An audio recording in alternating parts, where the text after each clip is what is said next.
එයාට අපි කියන්නේ පිෂ්ඨ පරීක්ෂාව කියලා. හරි. පිෂ්ඨය කියන්නේ පොලිසැකරයිඩයක්. හරි. පිෂ්ඨය හැදෙන්නේ මොනවාගෙන්ද? ඇමයිලෝස් හා ඇමයිලෝපෙක්ටින් කියන පොලිසැකරයිඩ දෙක එකට එකතු වෙලා. ඇමයිලෝසුයි ඇමයිලෝපෙක්ටිනුයි. ඇමයිලෝස් මොන වගේද? එයා රේඛීය පොලිසැකරයිඩයක් නේ. මේ වගේ තියෙන්නේ. ඒතර මේවා මොනවද? එක ග්ලයිකෝසිඩික් නේ. ග්ලයිකෝසිඩික් බන්ධනනේ මේවා.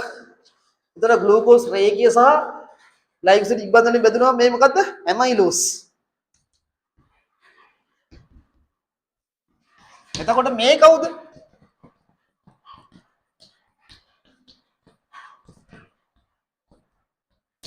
මේ ග්ලූකෝස්මයිනේ. මතකයිනේ. මේ කවුද? ඒ ග්ලයිකෝසිඩික්මයි. ග්ලයිකෝසිඩික් බන්ධන.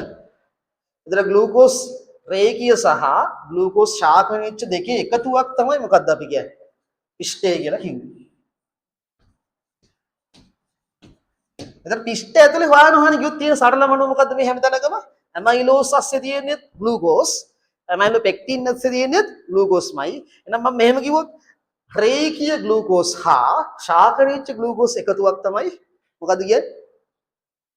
පිෂ්ඨය කියලා කියන්නේ. පැහැදිලිද? මෙයාව අඳුර ගන්න තමයි යන්නේ. මෙයාව අඳුර ගන්න එක පරීක්ෂාවක් තියෙනවා. ඒකට අපි කියනවා අයඩින් පරීක්ෂාව කියලා. මොකද්ද? අයඩින් පරීක්ෂාව. මේක අයඩින් ද්‍රාවණයක්. හරිද? මොන මන් දාලා පෙන්නන්න.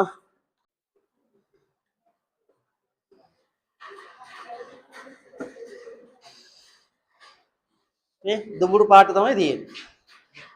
හරිනේ? දැන් එතකොට මෙන්න මේ විදිහේ පාටක් තියෙන්නේ. හරි?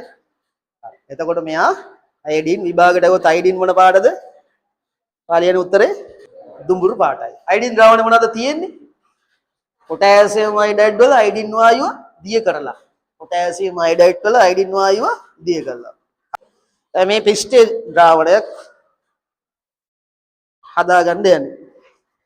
සාමාන්‍යයෙන් ඔයාලා මතක ඇති පිෂ්ඨයේ ජලය දිය වෙන්නේ නැහැ. හරි? ඇයි ඒ? පිෂ්ඨයේ ජලය හදරාව නිසා. ජලය දිය වෙන්නේ නැහැ. ඒ කියන්නේ මෙහෙම දැන් ඔයාලට දිය වුණා වගේ පෙනුනට ටික වෙලාවක් ඇද්දි මේක පල්ලයට බහිනවා. අපි මේ සුළු වේලාවකට මෙහෙම අවලම්බනයක් හදා ගන්නවා. මේකේ පිෂ්ඨාංශ යම් ප්‍රමාණයක් නිකන් දිය වෙනව නෙවෙයි. නමුත් ස්ථානගත වෙලා හැමතැනම තියෙනවා. ආය චුට්ටක් කියලා තිබ්බම ආයෙම පල්ලයට බහිනවා. ජලය දිය වෙන්නේ නැහැ. අපි මෙහෙම පිෂ්ඨ ද්‍රාවණයක් හදා ගන්නවා. සාමාන්‍ය 100ට එකේ පිෂ්ඨ ද්‍රාවණයක් තමයි හදා ගන්න ඕනි. හරි ආසන්න වශයෙන් අපි එහෙම එකක් හදාගත්ත 100ට එකේ පිෂ්ඨ ද්‍රාවණයක්. හරිද? මට දෙන්නකෝ පරීක්ෂානාලේ ජලීය ද්‍රාවණයෙන් මිලිලීටර 2ක් එකතු කරනවා.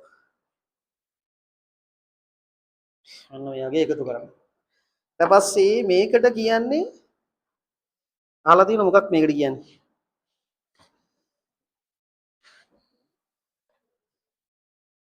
මේක කියන්නේ බල්බ පිපෙට්ටුව.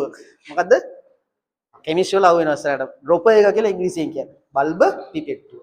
එයාට පුළුවන් චූටි පරිමා ගන්න. හරිද? ඒකයි සීන් එක. දැන් මොනවා චූට්ටක් ගන්නවා ඇඩින්නේ. හරි පරිස්සමෙන් එකතු කරන්න ඕනේ එන පොඩ්ඩක් මෙහෙම.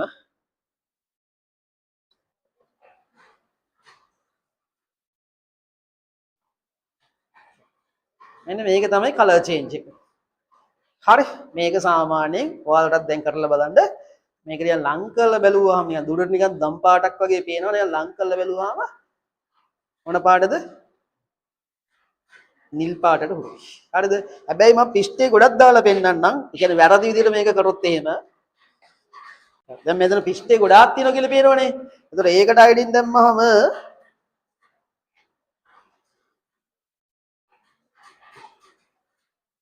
දැක්කද?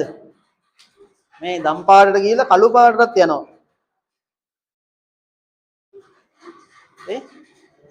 ඒ පිෂ්ඨ ප්‍රමාණය වැඩි වෙනකොට ඒ කලර් චේන්ජ් එක වෙනස් වෙනවා නේ. අපි සාමාන්‍යයෙන් මෙන්න මේක තමයි අයිඩියල් කියලා ගන්න. මේ ලා නිල් පාටකට උඩු පාටක් තමයි එන්නේ. හරි? රයිට්. ඔයාලා ගෙනාව නේද අල ගෙඩියක්? ගන්නකො ඒක. කපනකොට වෙන්නේ මොකද නේ? කැපුණානේ හරිද? කපනකොට වෙන්නේ දැන් මේ අපිට ඇහැට පේන්නේ නැති වුණාට මේකේ දෙන මුදුස්තර සෛල තියෙනවනේ. ඒව කැපෙනවා මැදි. සමහර ඒවා තැලෙනවා. සමහර සෛල පොඩු වෙනවා. පැහැදිලිද? ඒ වුණාම මේ සෛලවල ඇතුළේ තියෙන සෛල යුෂය එළියට එනවා. මේ දැන් එළියට ඇවිල්ලා තියෙන හැට පේන තුන. සෛල කැපිලා, සෛල තැලිලා එළියට සෛල යුෂය ඇවිල්ලා. පැහැදිලිද? ඒකේ නිරාවරණ වෙච්ච පිෂ්ඨ කණිකා තියෙනවා. දැන් ඒ පිෂ්ඨ කණිකා වලටත් පාට පෙනේ එකම රියැක්ෂන් එක පෙන්වන්න පුළුවන් අයිඩියෙන් දැම්මට පස්සේ මේ දැක්කද? මෙයා ටක් ගාලා නිල් පාට වුණා මේ.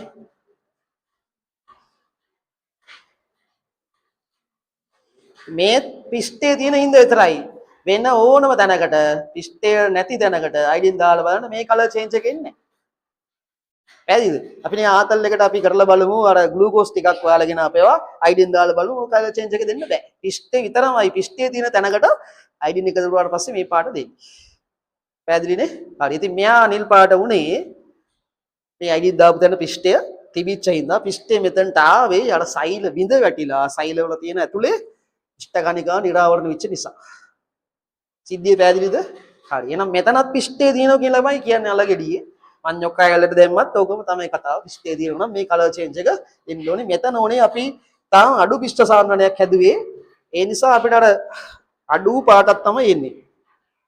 හරි උන දැන් ආයාවයි කලර් චේන්ජ් එක. හරි ඔය පාට තමයි අයිඩියල් පාට. ඒතර විභාගෙට මෙච්චර කල් තිබිච්ච වගේ ළමයි ලියන උත්තර මම මේ කියන්නේ. දම් පාට ලියනවා ලකුණු හම්බෙන්නේ නැහැ. නිල් දම් පාට ලියනවා ලකුණු හම්බෙන්නේ නැහැ. ආ උත්තරයට ලියන්න ඕනේ මොකද්ද? නිල් පාට. නිල් පාට එන්නේ හරියටම 100ට 1 පිෂ්ඨේ වුණොත්. 100ට 1ට වඩා වැඩි පිෂ්ඨේ තිබ්බොත් තමයි මේ පාට. එහෙනම් තද පාටකට යනවා යා. පැහැදිලිද? එතකොට මෙතනත් උනේ බලන්න මේ මෙතන 100ට 1ට වඩා වැඩි පිෂ්ඨය. ඒසා යන්නේ තද පාටකට ගිහලා නිකන් ඩාර්ක් කලර් එකකට ඇවිල්ලානේ.